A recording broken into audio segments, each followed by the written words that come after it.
yo creo que hay veces cuando uno dice investigación es como de, ay, el doctor de bata blanca, don Ramírez, por favor, siga. Es un gran concepto, solo académico además. Exacto, de lo que es la y la investigación se tiene que hacer desde cualquier campo, ni siquiera es un campo creativo, es un campo de todos y todos tenemos que hacer la investigación y así los trabajos salen mejor.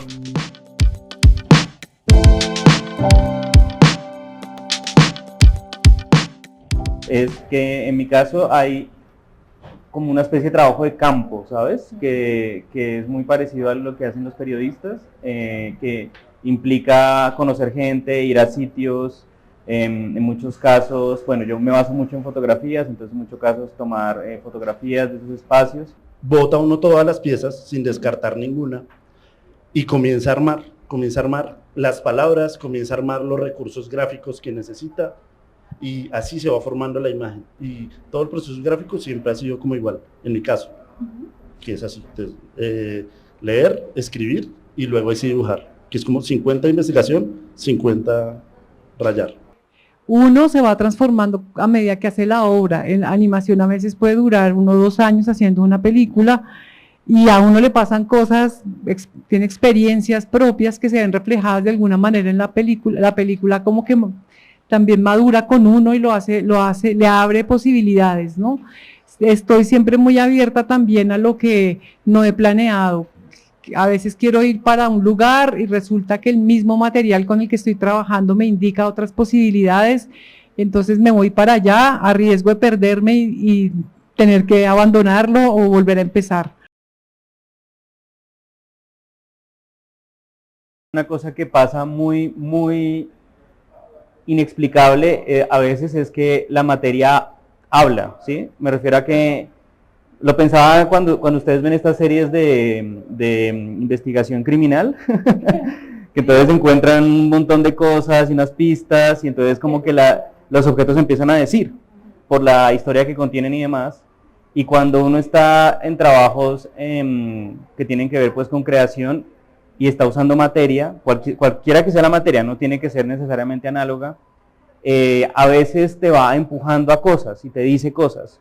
Suena muy hippie, pero en realidad sucede. En realidad uno a veces debe, como desde la intuición, dejar que la materia te vaya llevando. En animación, de hecho, creo que sucede un montón, que a veces uno cree, seguramente hay unas técnicas que uno ya tiene más como pensadas, y a medida que se va desarrollando, como que uno dice, era mejor con recortes, era mejor utilizando tinta que se abra, era mejor usando arena, ¿sabes? Y creo que como que la actitud más noble y más sabia allí es dejar hablar a la materia. Eso es como escuchar, es sentarse y escuchar. Sí. Entonces, yo justamente, como mis primeros ejercicios en animación son esos, como la relación con lo matérico, sea lo que sea, pero no solamente visual, sino el tacto, el oído, a todos los niveles que le abre a los sentidos, porque estamos atados al ojo, ¿no? El ojo es el que nos dice todo. De pronto esta cosa, el sonido me está diciendo otras cosas que si no estoy atento me las estoy perdiendo. O cuando estoy tocando algo, despierta en mí cosas increíbles. Mi abuelita murió hace 3 años y yo le quería hacer como un homenaje, pero quería contar la historia de la abuela porque la abuela se le murió el abuelo y la dejó con 10 peladitos, y la abuela es de campo, la abuela no tiene estudio, entonces le tocaba bandearse con esos 10 niños en el campo, y lo que hizo fue lo único que sabía hacer para levantar la familia, que fue cocinar. Entonces la ilustración es como unas ollitas, porque ella levantó el ranchito a punta de molinillo, de cuchara de palo, de cocina, y si ven hay un montón de detallitos ahí, y eso se logró fue por medio de investigación. Fue como ir a la casa de mis tíos y tías, ver álbumes de fotos, hablar con todos, decirles, bueno, ¿qué hacía la abuela? ¿Qué no hacía la abuela? ¿Qué es esto? ¿Qué hacía esto en el rancho? También hablaba 1 hora diaria más o menos con mi mamá, y me iba contando como cositas como las ollas de esmalte. Esto me parece una vaina re bonita, esto que hacen como las que no tienen materas, sino que son ollas, y de las ollas están las flores. Y yo digo como, man, qué chimba, porque porque eso es muy popular, es muy de nosotros, ¿sí? Y son cosas que nos cuentan otro montón de cosas, y fue un proceso de investigación muy bacano porque se hizo ahí con mi familia. Que yo creo que hay veces cuando uno dice investigaciones como de, ay, el doctor de bata blanca, don Ramírez, por favor, siga. Como un gran concepto, solo académico además. Exacto, de lo que es la y la investigación se tiene que hacer desde cualquier campo, ni siquiera es un campo creativo, es un campo de todos y todos tenemos que hacer la investigación y así los trabajos salen mejor. Esto fue muy chistoso porque fue el primer encargo que yo hice con Pesquisa, y para el que estaba súper nervioso, porque sí quería seguir trabajando con ustedes. Muy nervioso, hice 50,000 bocetos, había todo el proceso creativo que había hecho ahorita, lo hice un montón y escribí, leí videos y toda la cosa, pero no, nada, no daba por ningún lado. Y comencé a rayar y hice lo mismo que ahorita y comencé como, bueno, vamos a hacer proceso desde el principio otra vez, y pasó lo que tú dijiste ahorita. Uno se cansa, lo bota todo, lo deja ahí y luego retoma y a ver qué sale. Y entonces comencé a leer sobre mentiras políticas, que era en tiempos de elecciones, que pues los políticos no son mentirosos, eso lo sabe todo el mundo. ¿Cómo? Y era como, no, discúlpenme. Entonces, digamos, había una parte gran parte del texto hablaba sobre los medios de comunicación y cómo ellos tienen como una gran parte en la cabeza de todas las personas. Entonces hacen creer que el político es una nota y que es súper amable con la gente y que está preocupado por las comunidades y todo eso. Y lo viví acá en otra parte que era como de, cuando son tiempos de elecciones, hay mucha gente que no lee las cosas, sino es como, a mí me llega la información susurradita. Es emocional, ¿no? Ajá, entonces no es que yo haya averiguado, es más que es que un amigo me contó que vio un video en Facebook de otro man que habla sobre este candidato. Entonces que mucha lección termina volviéndose un susurro al oído de otras personas. Y acá hay un detalle bonito, chiquito, que es una venda con un signo de mensajes. De WhatsApp, sí. De WhatsApp, que es como toda la información digital que nos llega ahorita. No es información de primera mano, sino es información que ya está muy manoseada y que ya tiene otros significados. Yo, de hecho, había estado en contacto con un par de personas que estaban trabajando en cuidados paliativos también. Y había un concepto que me parecía muy, muy interesante respecto a lo que decían, y bueno, que indagué un poquito más después, pues para hacer la imagen, y era el asunto de la simetría, que suena muy raro, pero uno siente que la persona que uno está cuidando, al principio se piensa que quien la está cuidando está sobre la persona, ¿no? O sea, como que hay una especie de trato asimétrico, hay una persona que tiene salud y otra persona que no, sea cual sea el cuidado, ¿no? Y me decía esa persona que lo que hay que hacer en esos casos era empezar a volver el asunto simétrico, es decir, que hay una especie de cuidado mutuo, y eso generaba una especie de empatía, una vinculación diferente con el a quien estabas cuidando. Y no sé si han visto las películas que ya hay un par importantes, la Amigos Inseparables, creo que se llama así, en donde hay una persona que cuida a la otra, pero al final la otra es la que cuida a la primera. Una persona la cuida físicamente y la otra la cuida emocionalmente. Entonces como que empiezan en esos juegos, y por eso es que la imagen es súper simétrica. Entonces son estos dos árboles que están a punto de caerse, pero al tocarse y al contactarse se sostienen. Y puede que en algún momento uno de ellos deje de existir, que es lo que suele pasar, ¿sí? Pero que lo que me interesa ahí es que en ese umbral, por eso están como cruzando ese umbral, queda por lo menos la memoria de ese proceso y de ese trabajo que implica pues estar con otra persona. Yo personalmente no he tenido que vivir esa situación, y al no vivirla pues me toca hacer un trabajo de campo también, que es como ponerse en contacto, preguntárselo, escribir, o imaginárselo uno también, ¿sí? Y yo sí vi un árbol, hablando de eso, ya no recuerdo en dónde, que estaba muy, muy, muy volteado, y le pusieron un tronco, pues, para que el árbol no se cayera. Entonces es una imagen que vi en algún momento, y lo que hice fue, pues, construirla nuevamente, como reproducirla. El movimiento en el sótano, lo que pasa es que es una animación que hice yo sola. Entonces es otro asunto, basado justamente en un poemario de una poeta chilena. Entonces lo que hacía era también como que leía, las palabras tienen también en sí mismo, son pues los sonidos, pero también traen texturas, traen colores, traen asociaciones que uno hace inmediatamente con otras cosas, y empecé a hacer listas también de los sonidos, de todo lo que el poemario va contando, y a partir de eso construí la animación, pero no hice un guión así como nada, sino a partir de la materialidad y de las palabras que me quedaban ahí grabadas, empecé a hacer este trabajo. Claro, después necesitaba la parte sonora, y ahí me gusta trabajar siempre el sonido con otras personas. Y fue muy chévere en la negociación, porque no le dije al músico que trabajó conmigo, no lea los poemas, vea las imágenes a ver qué le dicen, y después si quiere lea los poemas. Entonces, así fue. Y creo que hicimos una combinación muy interesante. Uno a veces se extralimita, ¿no? Como que la investigación, es como cuando uno navega en la web, ¿no? Un tema se abre y se va abriendo, y se vuelve entonces se vuelve lo contrario, uno empieza se vuelve diletante en esa búsqueda, y empieza pues, a procrastinar un poco.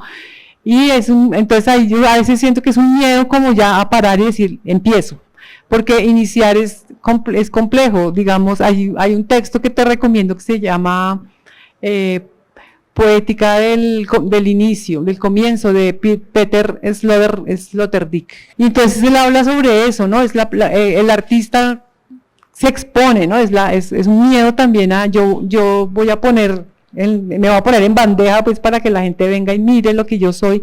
Entonces ese temor hace que uno a veces empieza como a irse por los laditos. Yo creo que uno empieza a saber cuando exactamente no, pero cuando ya has mirado mucho, estás ya muy contaminada del mundo, entonces hay que intentarlo. O sea, yo también hago miles de cronogramas que incumplo, pero me sirven como para entender la complejidad de la cosa que estoy haciendo. Pero se va cerrando, ¿no? Pero se va cerrando, sí. De pronto hay un momentos momento en que tú dices, bueno, Ajá. ya. O lo archivo y después vuelvo a él. A veces a los proyectos también las ideas también necesitan dormir un ratico y volverlas a despertar, creo yo. Y sobre todo al principio, uno no cabila bien los tiempos y comienza a tirarle a un solo proyecto un mes, un año, se alargan, pero creo que eso lo da la experiencia. ¿Mm? Y el tipo de proyecto que uno vaya manejando. Entonces va a haber unos que van a salir rápido y van a haber otros que se van a demorar y nada que hacer, pero creo que es una vaina como de organizarse o cosas así. Digamos, hay una cosa que a mí siempre me friquea un poquito, es cuando hablan del talento, ¿sí? Que es como, ay, es que es talentoso, es talentosa, y es como, es más disciplina que otra cosa, ¿sí? Porque, o sea, yo digo, ilustrador puede ser cualquiera que quiera contar cosas, pero es la disciplina lo que lo lleva a uno como a ser constante, a agilizar esos procesos, a organizarse mejor. Y cuando uno la ha embarrado un montón de veces, y eso lo digo es como cosa personal, la ha embarrado un montón de veces, uno aprende un montón, uno se nutre. Entonces, si usted está ahorita así, embárrela, y vuelva a embarrar, y vuelva a embarrar, y vuelva a embarrar, y en algún momento lo va a coger. Y siempre rétese como a hacerlo en menos tiempo, hacerlo mejor, vea cómo lo hacen los demás y aprenda también de los errores de los demás. De todo uno comienza a absorber, toca como una esponjita. Es decir, piensen ustedes, ¿no? Vamos a arrancar con la silla, ¿no? Que es como lo que tenemos, una cosa sencilla. Mi proyecto va a ser sobre silla, ¿no? Entonces uno dice, bueno, pues, ¿y en qué consiste? En sentarse, en pararse, en sillas blancas, en sillas amarillas. Consiste en sillas hechas por la Bauhaus, en sillas del siglo XVIII, consiste en la primera silla, ¿sabes?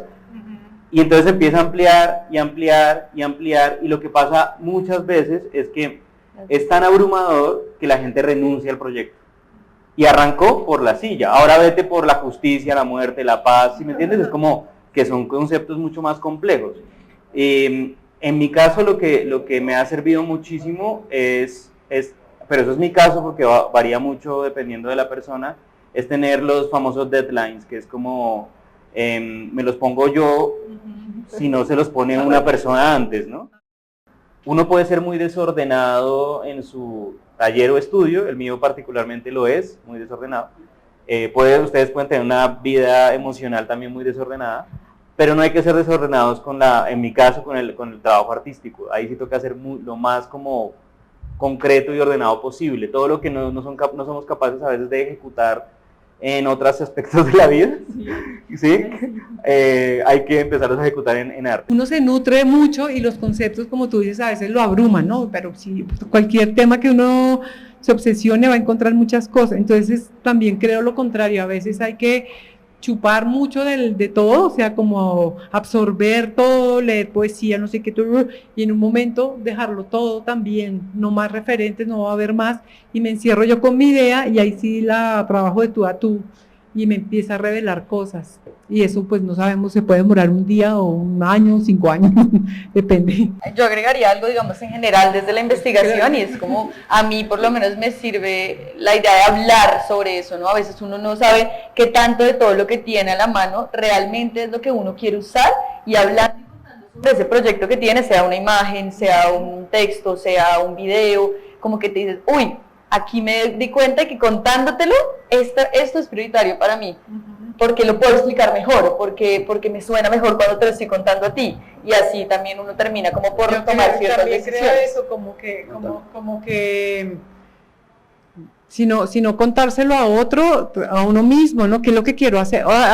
Pero yo entiendo perfectamente que uno a veces ni siquiera sabe qué quiere hacer, tiene unas intuiciones ahí, como de ciertos colores, de ciertas formas, pero no tiene ni idea, y en la medida que avanza, empieza a darle forma a eso, y ahí puedes escribir o hablar o hacer imágenes, sirve, ¿no? Pero entiendo que yo a veces he partido, veo el vacío allá, digo, ¿qué voy a hacer? No sé, pero empiezo como a invocar esas imágenes o qué sé yo. Sí, es importante lo que decías de compartirlo con otra gente, o pues yo lo hago porque le da vida al proyecto, como decía Rosero, y tú ves otra perspectiva, porque hay veces uno se mete tanto en el proyecto que no ves todo lo que está pasando alrededor, y alguien que no tiene nada que ver con el tema, que no trabaja como en el área creativa o algo así, te da una perspectiva de algo que tú no te habías dado cuenta y lo tenías ahí en la cara siempre. Entonces también es bueno hablarlo con otras personas. Sí. Me acordé de esta anécdota de el encargo que le hace Peggy Guggenheim a Jackson Pollock de una pintura enorme. Le da, creo que unas 6 meses, si no estoy mal, puede que les diga mentiras, no me acuerdo, digamos que le da 6 meses, y este man no hizo nada en 6 meses. Lo que hizo fue pues partir un muro para poder meter lienzo, y lo que hacía era verlo todos los días. Yo imagino la vida miserable de Pollock durante esos 6 meses, porque yo también cuando vivía, no tenía estudio, sino cuando vivía con mi estudio, entonces yo me levantaba en las mañanas y estaba ahí el cuadro, ¿no? Como mirándote, como diciendo, ¿usted qué hace durmiendo? En cambio la de Pollock, que era pues una pintura gigante en su apartamento, con su esposa, una gran pintora que también se llama Lee Krasner, y estaban los dos y el man no hacía nada, y Lee Krasner como preparando el desayuno y diciendo, huevón, usted tiene que entregarle esto a Peggy Guggenheim, que es como la mejor como persona en ese momento de la historia del arte, para que usted le quede mal. Y el tipo, no como un acto de genialidad, porque no creo que lo haya sido, pero creo que el asunto consistía en el deadline, en estar resolviendo el proyecto mentalmente. Claro. Pollock lo termina pintando en una semana, ¿sí? Y es uno de los grandes cuadros de Pollock, que de hecho está ahorita todavía en el MoMA, ahí siendo exhibido, pero la anécdota es que él nunca dejó el proyecto, ¿sí? Que estaba acá. Se vuelve lo que se llama un detonante visual, ¿sí? Que es como cuando uno termina con su novia y empieza a ver novios en todas partes, se le sientan novios al lado, hace conferencias con novios, es como, no es que ustedes lo sean. En ese proceso, yo lo que me he dado cuenta es que si uno hace cosas que no quedan bien y uno decide publicarlas, porque eso es decisión a veces de uno, esas imágenes te van a perseguir toda la vida, ¿sí? Es como tener un hijo por ahí, ¿sí? Eso te va... Me pasó una vez que hice una imagen que era un retrato de Shakira inmundo, lo hice, y lo entregué por ganarme la plata, lo que sea, o sea, de la manera más como, ¿cómo se dice? Como bueno, un desdén horrible, y se me olvidó la imagen, desapareció la imagen de mi sistema, no me acordé que la había hecho, y como 6 o 7 años después, en un taxi, lleno el taxi como con 7 ilustradores, invitados internacionales, etcétera, había una revista que uno de los invitados agarró y dijo, oye, que hay una imagen tuya, y era la imagen de Shakira, y es el niño golpeándote la puerta diciendo, hola, ¿no te acuerdas de mí? ¿Sí? Entonces es por eso que uno tiene como que resolver la cosa de la manera que quede lo mejor posible en relación a la calidad que uno mismo imprime. Los proyectos de uno son hijos de uno. Por eso negarlos es bien difícil. Y cuando uno hace algo dice, ahí está mi nombre, yo por eso no puedo quedar mal.